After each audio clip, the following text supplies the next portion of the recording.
జమ్మూ కాశ్మీర్లోని అనంతనాగ్ జిల్లా పహల్గామ్ బైసరన్ లోయలో పర్యాటకులపై జరిగిన ఉగ్రదాడి అనంతరం భారత్-పాక్ మధ్య యుద్ధ వాతావరణం నెలకొంది.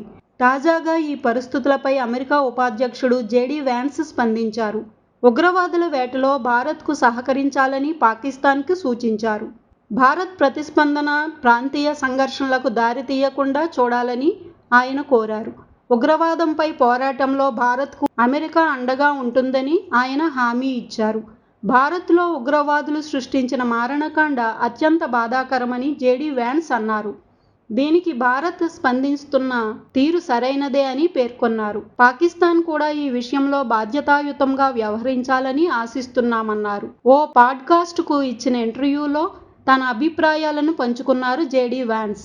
కాగా జెడి వ్యాన్స్ సతీ సమేతంగా భారత్ పర్యటనలో ఉన్న సమయంలోనే పహల్గామ్ ఉగ్రదాడి ఘటన చోటు చేసుకున్న సంగతి తెలిసిందే.